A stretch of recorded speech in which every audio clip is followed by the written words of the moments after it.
কেমন ছিল শোনো বলি, আমার চোখে দেখবে ফিরে হারিয়ে যাওয়া স্মৃতির গলি। আমার সময়, আমার সময়, আমার সময়, আমার সময়।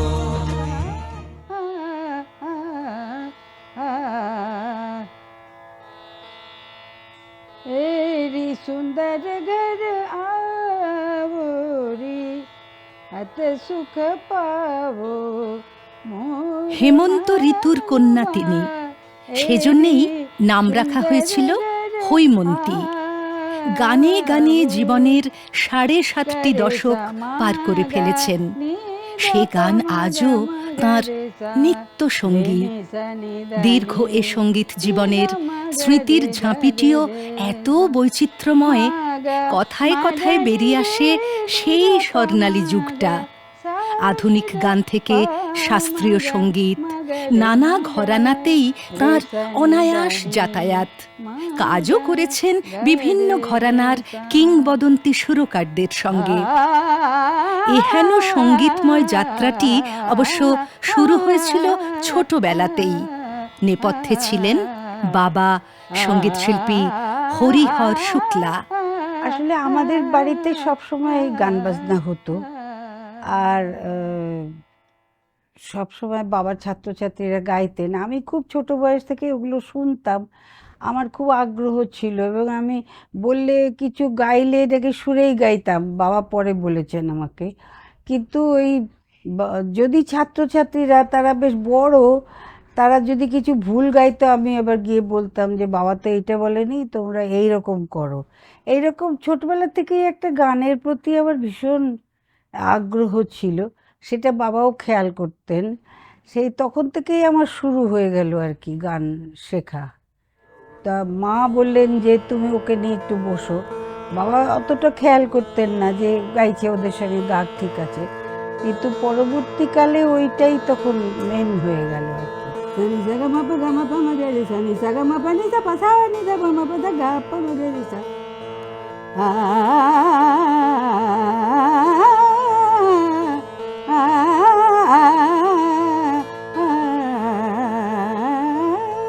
বাবা খুব মানে খেলার ছলে গান শেখাতে চাইতেন, যে যাতে আমি এটা ভয় না পাই। যেমন ছেলে মেয়েরা যেমন পড়তে বস গান করতে বস, এরকম জিনিসটা ছিল না।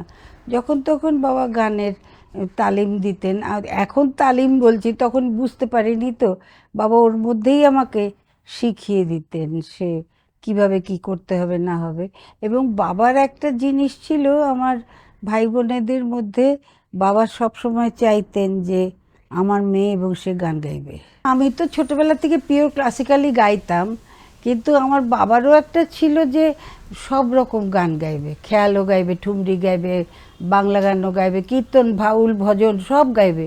তো আমি একবার একটা কম্পিটিশানে, নির্মলাদির বর্দা উনি একটা করতেন মুরারি স্মৃতি সঙ্গীত সম্মেলন, সেখানে আমি অল সাবজেক্টসে ফার্স্ট হয়েছিলাম একবার। সেই থেকে মানে অভ্যেস ছিল যে সব রকমের গানই আমি গাইব। 1962 সালে মুক্তিপ্রাপ্ত মায়ার সংসার ছবিতে হেমন্ত মুখোপাধ্যায় ও প্রতিমা বন্দ্যোপাধ্যায়ের কণ্ঠে দর্শকরা শুনলেন আমার প্রভাত মধুর হলো গানটি।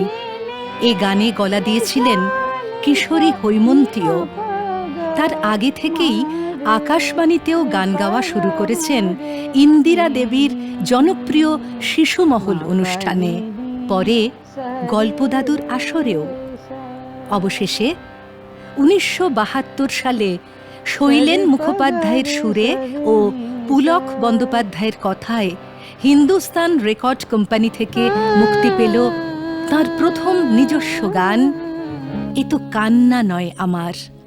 এ তো কান্না নয় আমার, এ যে চোখের জলের মুক্তহার, আমার পড়তে ভালো লাগে বধূ তোমারই পথ চেয়ে।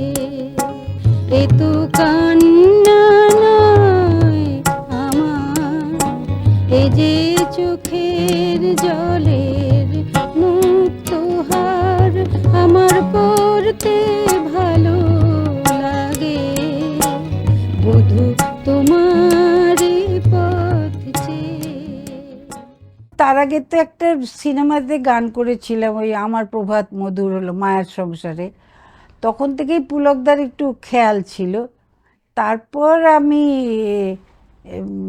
শৈলেন মুখোপাধ্যায়ের সুরে গাইবো সেটা নিজেই ডিসাইড করেছিলাম, কেননা শৈলেনদার সুরে আমার বুদ্ধি কাজ করেছিল যে উনি উনি যেই আর্টিস্টের প্রথম গান করেন সে গানটা খুব জনপ্রিয়তা পায়, সেইটা নিয়েই আমি ভেবেছিলাম যে শৈলেনদার সুরে গাইবো।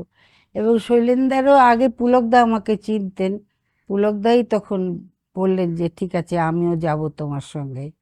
তো শৈলেনদা প্রথমে আমাকে বলেছিলেন তুমি একটা গান শোনাও, আমার গান রেকর্ড করবার ইচ্ছে। তখন আমি একটা ভজন গেয়েছি, বলে তুমি হরিহরদার মেয়ে, তুমি তো ভজন তো ভালোই গাইবে, কোন সে আলো স্বপ্ন নিয়ে গানটা জানো? আমি হ্যাঁ, পুরো গানটা গেয়ে দিলাম। উনি খুব খুশি হলেন, উনি বললেন হ্যাঁ আমি তোমার বাংলা গান রেকর্ড করব।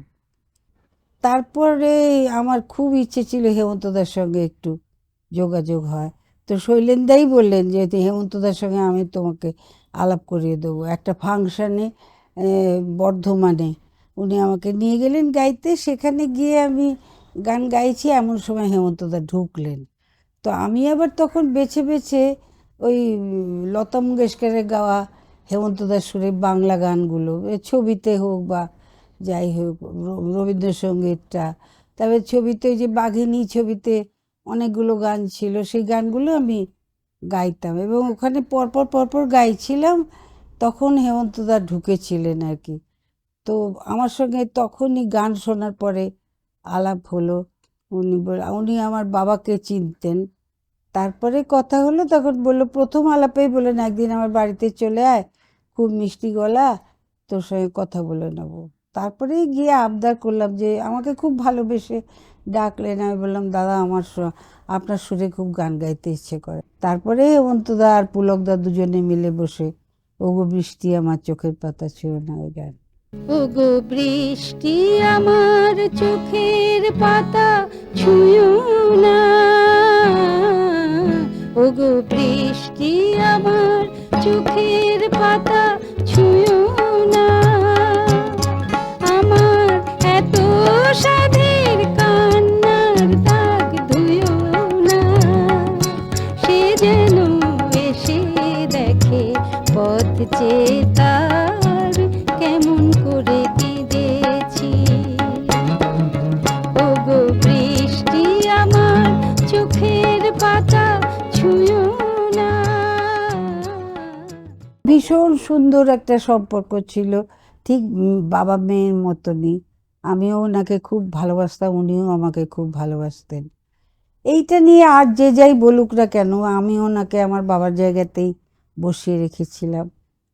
তা উনিও সবসময় আমার ভালো চাইতেন, যে কিসে ওর ভালো হবে, কোনখানে একটা। এবং তখন যত ছবিতে হেমন্তদা সুর করতেন অন্তত এক লাইন হলেও হৈমন্তীর গান থাকবে। এটা অনেকে বলেছে কেন এইটাও তুমি ওকে দিচ্ছ, কিন্তু হেমন্তদা বলতেন ও সব রকম গাইতে পারে, ও অলরাউন্ডার। প্রথম আমি লন্ডনে গেলাম, সেটা বোধহয় 75 কি 76-এ হবে।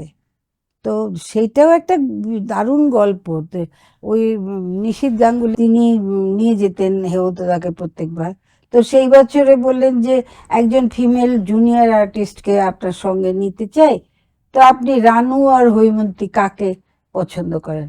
হেমন্তদা খুব একটা দারুণ কথা বলেছিলেন যে যদি তুমি ভালো গাইয়ে চাও তাহলে হৈমন্তীকে নিয়ে যাও, আর যদি তুমি হেমন্ত কন্যা চাও তাহলে রানুকে নিয়ে চলো। 1975 সাল মুক্তি পেল উত্তম কুমার, অনিল চ্যাটার্জি, কাবেরী বসু অভিনীত আমি, সে ও সখা। এই ছবিতেই তাঁর কণ্ঠে দর্শক উপহার পেল এমন স্বপ্ন কখনো দেখিনি আমি। গীতিকার গৌরীপ্রসন্ন মজুমদার, সুরকার শ্যামল মিত্র।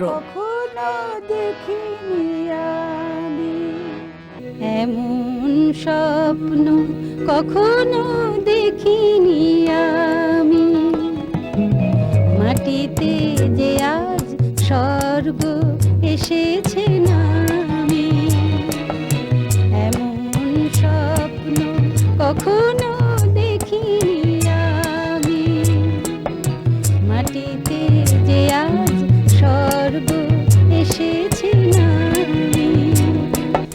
এটাতে একদম প্রথম প্লেব্যাক, আমার প্রথম প্লেব্যাকে গাইলাম শ্যামল মিত্র সুরে। শ্যামল দাকেও ওনার দাদা, ওনার ছোট ভাই বলেছিলেন যে উনি একজন নতুন কাউকে চাইছিলেন আর কি, যে এদের গিয়ে গিয়ে তো গলাগুলো চেনা হয়ে গেছে। তখন ওই চাঁদুদা বলেছিলেন তুমি হৈমন্তীকে চেষ্টা করো। তো এরা আমার বাবাকে সবাই চিনতেন, বলো হরিহরদার মেয়ে। তো তারপরে একদিন একটা প্রোগ্রামে আমার গান শুনে আমাকে ডেকে পাঠালেন। তা প্রথম একটাই ফিমেল ভয়েসে গান ছিল, শ্যামলদা আমাকে ওটা গাইয়েছিলেন। 1974 সাল টাল হবে বোধহয়। তো যাই হোক, সেই সময় উত্তম কুমারকেও আমি চোখের সামনে দেখেছিলাম, উনি এসেছিলেন ফ্লোরে।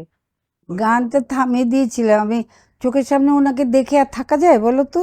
ওরকম লোক আর কোথায়? তো আমি গান পান ভুলে গেছি, সব বন্ধ করে দিয়েছি।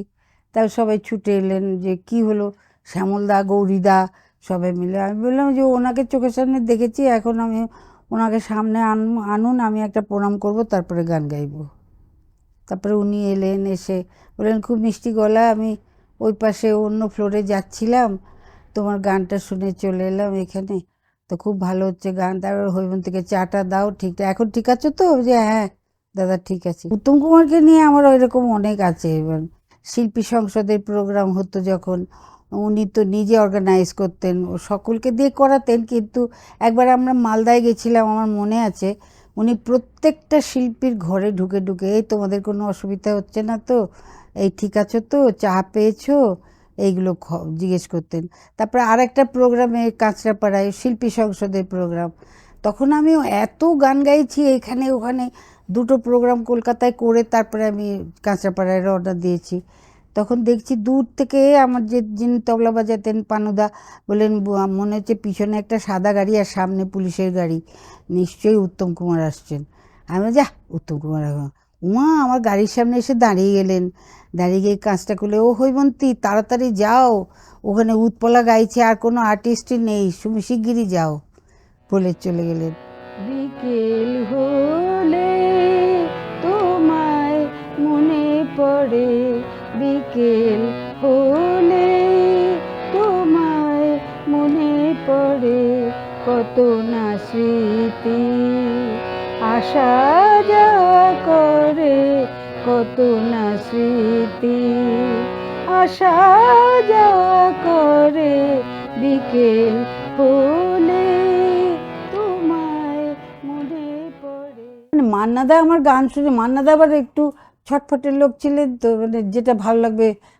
হেমন্তদা যেমন আস্তে আস্তে বলতেন, উনি ছটফট করে, এই তুই দারুণ গাও, তোমার দারুণ গলা, কার কাছে শিখেছো এসব জিজ্ঞেস করে। তারপরে ক্লাসিক্যালটা তুমি ভালো শিখেছো। আমি মোটামুটি শিখেছি, কিন্তু আমার বাবা যেটা বলতেন সেটাই আমি ওনাকেও বললাম, যে সব ধরনের গান গাওয়া বাবা পছন্দ করেন। সেই তখন আমাকে পুলকদা নিয়ে গেলেন ওনার কাছে। তারপরে এই আমার বলার কিছু ছিল না, এই গল্পটা আমি অনেক জায়গায় বলেছি আগেও, কিন্তু প্রথমে উনি আমাকে একটা সেমি ক্লাসিক্যাল টাইপের কেন নয়নে আবির ছড়ালে গানটা দিয়েছিলেন, খুবই সুন্দর গান। তখন আমি খুব খুশি হয়ে গেছি, কিন্তু পুলকদার কিছুতেই খুশি হচ্ছেন না। পুলকদা বলছেন ওই গানটা, ওই গানটা, বলে কোন গানটা? তখন আসলে ওই গানটা মান্নাদার নিজে রেকর্ড করবার কথা ছিল। তা যাই হোক, তারপরে তো পুলকদার জোড়াজড়িতে আমাকে বললেন এক লাইন গাও। তো মান্নাদা ভেবেছিলেন আমি তখন অনেক ছেলে মানুষ, মেয়ে, পুজোর সময় এরকম দুঃখের গান গাইবো কেন এরকম। তো আমার গলায় শুনে মান্নাদার ভালো লেগেছিল বোধহয়, তারপর মান্নাদা বললেন দিয়ে দিলাম তোমাকে গানটা। তারপর তো সেই গানটা একটা ইতিহাস হয়ে গেল। আমার বলার কিছু ছিল না, চেয়ে চেয়ে দেখলাম তুমি চলে গেলে, তুমি চলে গেলে, চেয়ে চেয়ে দেখলাম আমার বলার কিছু ছিল না, না গো আমার বলার কিছু ছিল না। তবে এত এত জনপ্রিয় গানের মাঝেও একটি বিশেষ গান যেন তাকে জড়িয়ে থেকেছে আজীবন। অভিজিৎ বন্দ্যোপাধ্যায়ের সুরে এক পুজোয় বেরিয়েছিল সে গানটি। এখনো সারেঙ্গিটা বাজছে। গীতিকার বিশ্বনাথ দাশের লেখা এই 3টি শব্দের সঙ্গে যেন একাকার হয়ে যান হৈমন্তী শুক্লা। হ্যাঁ, মান্নাদার সুরে ওরকম গান হয়ে যাওয়ার পরে এইচএমভি, তখন তো এইচএমভি আমাদের সাজেস্ট করতেন, ডেকে বলতেন তুমি এবার পুজোয় কি গান করতে চাও ইত্যাদি। তা আমি কোনোদিনও ওইভাবে বলতাম না, ওনারাই সিলেক্ট করতেন। তো এই হঠাৎ অভিজিৎ বন্দ্যোপাধ্যায় আমার গান করবেন এইভাবে। তো অভিজিৎ বন্দ্যোপাধ্যায় তখন, আমাদেরকেও তো সাহস ছিল না কি গান শুনে চুজ করব যে এই গানটা গাইবো বা কিছু। তা হেমন্ত ওনার খুব পছন্দ হয়েছিল এখনও সারেঙ্গিটা বাজছে। এবং যিনি লিখেছিলেন ওই রেডিওতে উনি কাজ করতেন আর কি, বিশ্বনাথ দাস, ভীষণ ভালো ছেলে ছিলেন। ও খুব অল্প বয়সে চলে গেছেন, কিন্তু ওনারই লেখা ওই গান হেমন্তদা, কি বলে, অভিজিৎ দা আনলেন। তখন আমার গানটা শুনে খুব পছন্দ হলো। 2-3টে গান শুনলাম, শুনে এই গানটা আমার সব থেকে বেশি পছন্দ হলো। এবং পরে বুঝলাম অভিজিৎদারও এইটাই পছন্দ ছিল। তো তার আগেও আমি অভিজিৎদার সুরে গান করেছিলাম, বাচ্চাদের গান, শিব ঠাকুরের গলায় দিলে। তো সেখানেও পুলকদা আমাকে নিয়ে গেছিলেন। দাদা, অভিজিৎদা একজন আর্টিস্ট খুঁজছিলেন যে এরকম বাচ্চাদের মতো একটু গেয়ে দেবে, খুব কম বাজেটের ছবি ছিল তখন। অভিজিৎদা আমাকে তখন চিনতেন না, বলে পারবে তো গাইতে ইত্যাদি। তবে যাই হোক, গানটা যখন হলো খুব পছন্দ হয়েছিল। তারপরেই এখনও সারেঙ্গিটা বাজছে উনি আমার জন্য চুজ করলেন। তারপরে সেই গানটাও ইতিহাস হয়ে গেল। সেই গানটার সময় অভিজিৎদের কাছে খুব বকুনিও খেয়েছিলাম। তখনকার দিনে ফ্লোরের মধ্যে সব আর্টিস্টরা, সব যারা বাজাচ্ছেন তারাও তো থাকতেন, তাদের সামনেই বকে দিতেন। কিন্তু এখন তো সেসব উঠে গেছে ভাই। তো ওই গারে মাগা বলার সময় আমি ক্লাসিক্যাল টাচ আসছিল, সেটা উনি পছন্দ করছিলেন না, অনেকক্ষণ ধরে শেখালেন। যেমন হেমন্তদার ওগো বৃষ্টি গাইবার সময়ও উনি আমাকে কি সুন্দর বললেন। আমার গানটা গাইছিলাম, কিন্তু যেন মনে হচ্ছে হেমন্তদার খুব একটা পছন্দ হচ্ছে না। তখন আস্তে আস্তে ওই রেকর্ডিং রুম থেকে এসে আমার বুথে দাঁড়িয়ে বললেন যে, ওরে তুই কি গাইছিস একটু ভেবে বল কথাটা, বৃষ্টিকে বলছিস আমার চোখের পাতাটা টাচ করো না, তাহলে যে আমি কেঁদেছি সেটা তো বোঝা যাবে না। এইটা বলে দেবার পরে কি বলবো ভাই, আমার রেন্ডারিংটাই পাল্টে গেল। গারে মাগা পারে সানি গারে মাগা, এখনো সারেঙ্গিটা বাজছে, এখনো চেনা চেনা আতরের গন্ধ, একই রোমাঞ্চ, শুধু রোমাঞ্চ, নাকি আগামী দিনের কোনো ঝড়ের আভাস বয়ে আনছে, এখনো সারেঙ্গিটা বাজছে, এখনো সারেঙ্গিটা বাজছে। প্রখ্যাত গিটার বাদক শ্রী বুদ্ধদেব গাঙ্গুলি, আমাদের সকলেই চেনেন মিউজিক ইন্ডাস্ট্রি। তো ওনার বাবা আর কি লক্ষ্মীকান্ত গাঙ্গুলির কাছে আমার বাবা শিখতেন, অর্থাৎ গুরু ছিলেন। তো এবার ওই বাড়িতে আমার যাতায়াত ছিল। তো তখন আমি একটু আধটু গান বাজনা একটু শিখেছি, করছি অল্প অল্প, ছোট বয়স। তো তখন বুদ্ধ দাদা একদিন আমাকে বললেন শুনে যে ওর একটু ভালো কারুর কাছে ট্রেনিং বা তালিম নেওয়া প্রয়োজন। তো তখন দাদাই আমাকে বললেন যে আমি বলে দিচ্ছি হৈমন্তীদিকে, ওনার কাছে তুমি যাও। আমার কাছে ওটা তখন স্বপ্ন। সেই যে শিক্ষাটা শুরু হলো, তারপর আমি রেডিওতে অডিশন দিই, এবং রেডিওতে আমার মনে আছে দিদির কাছে শেখা নজরুল গীতি, আমি ওই সাবজেক্টে প্রথম অডিশন দিই, এখনো ওঠেনি চাঁদ, এই গানটা আমি গেয়েছিলাম, দিদির কাছে শিখে গিয়ে গেয়েছিলাম। তো গাওয়ার পরে আমার সেই গল্প দাদুর আসর থেকে রেডিওতে শুরু। সেখান থেকে আমি মানে কিশলয়, তারপরে ইয়েতে জেনারেলে আসি। হ্যাঁ, তারপরে আমি জেনারেল থেকে যখন বিতে পরীক্ষা দেওয়ার পরে বিহাইয়ের জন্য পরীক্ষা দেব, পরীক্ষাটা দিয়ে আমার ডাবল প্রমোশন আসে এ গ্রেড। হ্যাঁ, তো সেই জার্নিটা চলছে সেই দিদির ব্লেসিংসে।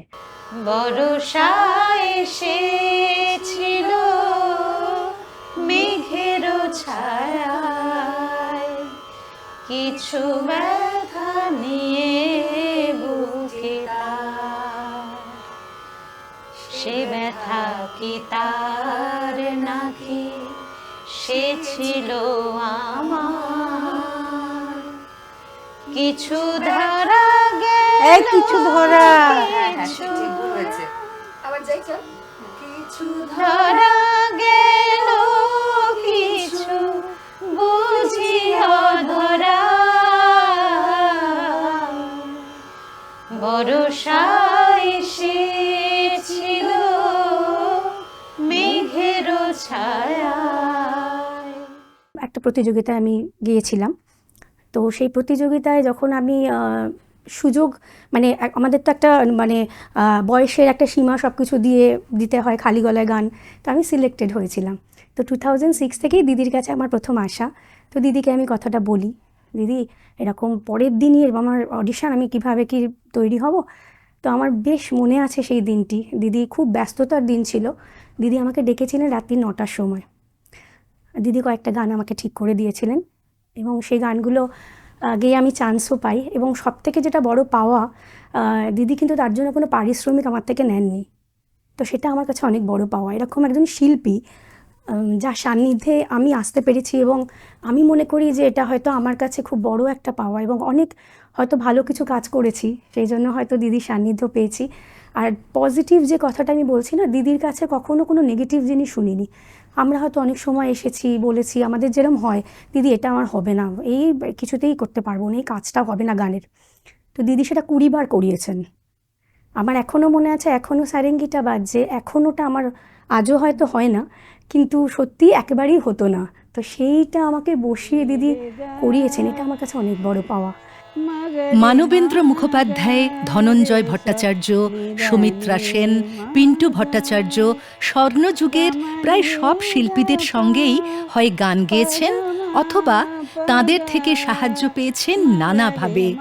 সে তালিকায় রয়েছেন সলিল চৌধুরীও।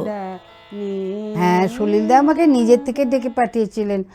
ওনার সঙ্গে আমার পরিচয় ছিল না, কিন্তু উনি নতুন কেউ গাইলে খুব খেয়াল করতেন, সেটা বোঝা যেত।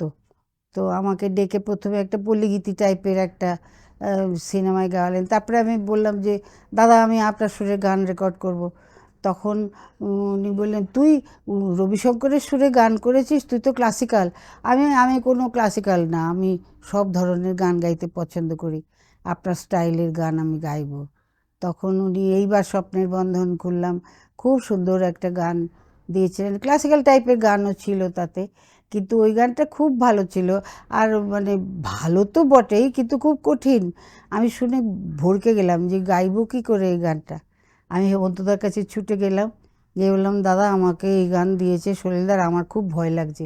বলে কিচ্ছু ভয় নেই, ও এমন করে মিউজিকটা সাজাবে, কর্ডসগুলো এমন দেবে, তোর একটুও বেসুরো হবে না। আর গাইতে গিয়ে হলো তাই, এক টেকে ওকে হয়ে গেল। তারপরে আমি আবার গান টান গেয়ে হেমন্তদা, দাদা আপনি যা বলেছিলেন তাই হয়েছে। আমি আসলে সকলে খুব একটা স্নেহের পাত্রী ছিলাম সে সময়, কী করে ওর ভালো হবে সবাই বলতেন বড়রা। মন্ত্রতন্ত্র লাগে না গানে,